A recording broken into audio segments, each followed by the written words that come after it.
Hello everyone, welcome back to uLearn Education Online channel. In the previous video, we have seen how to calculate the bandwidth for the single tone AM signal. Now in today's video, we are going to see how to calculate the bandwidth of multi-tone AM signal. So the same procedure is repeated for calculating the bandwidth of single tone here in a multi-tone AM signal also. So as we know that the multi-tone AM signal is nothing but the message signal is having more than single frequency component. Means we can write the M of t expression as AM1 cos 2 pi FM1 into t plus AM2 cos 2 pi FM2 into t and so on plus AMN cos 2 pi FMN into t. So that is a multi-tone AM signal. So while calculating the bandwidth, first we have to write the time domain expression of AM signal. So as we know that the time domain expression of AM signal S of t is C of t into 1 plus Ka M of t. Okay, here Ka is amplitude sensitivity and its value is 1 by AC. Since we are calculating the bandwidth for a multi-tone AM signal, so here we have to assume the M of t is having a multiple number of frequencies. So I am assuming the signal is consisting of only two frequencies, that is FM1 and FM2. And if I assume the message signal is a cosinusoidal signal, then I can write the mathematical expression of M of t as AM1 cos 2 pi FM1 into t plus AM2 cos 2 pi FM2 into t. And here we have to make an assumption, that is the amplitude of AM1 is less than amplitude of AM2 and the first frequency component is always less than the second frequency component. Okay, and here the carrier signal C of t is having a single frequency component, that is AC cos 2 pi FCT.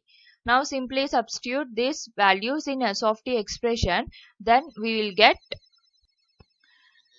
S of t as C of t is AC cos 2 pi FCT into 1 plus Ka is 1 by AC and M of t is AM1 cos 2 pi FM1 into t plus AM2 cos 2 pi FM2 into t.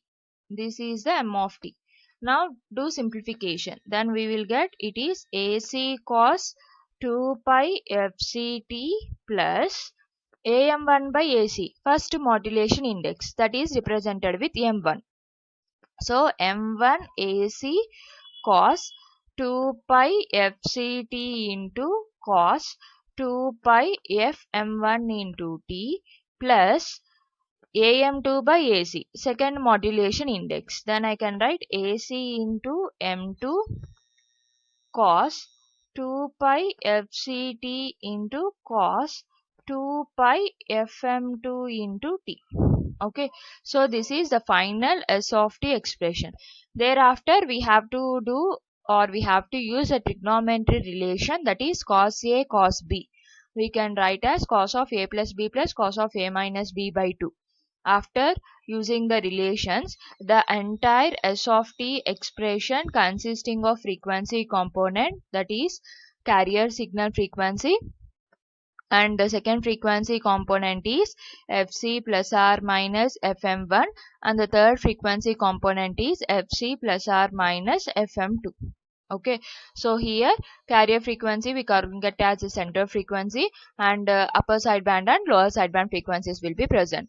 So in order to find out the bandwidth, first we have to find out the Fourier transform for this S of t expression. Since the S of t expression is containing only the cosinusoidal signal, so finally the frequency expression or the Fourier transform expression of S of t will consist of only the impulse signals with the frequencies Fc, Fc plus R minus Fm and Fc plus R minus Fm2. So if you see, then the expression will looks like this. Okay, so this is the final expression for a multi-tone AM signal, that too frequency expression. So if I consider a single-sided frequency spectrum, then the single-sided frequency spectrum of multi-tone AM signal will looks like this. Okay, so for this frequency spectrum we have to find out what is the bandwidth. So here for the multi-tone, the bandwidth is nothing but the difference between the highest frequency component and the lowest frequency component. So from this spectrum, the highest frequency component is Fc plus or minus F2, sorry, Fc plus FM2, and the lowest frequency component is Fc minus FM2. So if I write the relation, that is bandwidth is equal to F USB minus F LSB. So USB component is Fc plus FM2 and LSB component is Fc minus FM2. So finally Fc and Fc gets cancelled. So the bandwidth is twice that of 2FM2. So which is nothing but, here also the bandwidth is twice that of a message signal frequency, whereas in single tone it consists of only single frequency, so we can write the bandwidth as twice that of single message frequency. Whereas in multi-tone, the message signal is containing more than single frequency component, so we can define the bandwidth of multi-tone signal is nothing but twice that of the highest message signal frequency. So here from this frequency spectrum, if you observe, we are having a two message signal frequencies, that is FM1 and FM2. In these two frequencies, FM2 is high. Okay, that is the relation, that is FM1 is less than FM2. So from this FM2 value will be high. So I can say that the bandwidth of a multi-tone AM signal is twice that of a highest message signal frequency. Thank you for watching our videos. Please subscribe to our channel and keep supporting.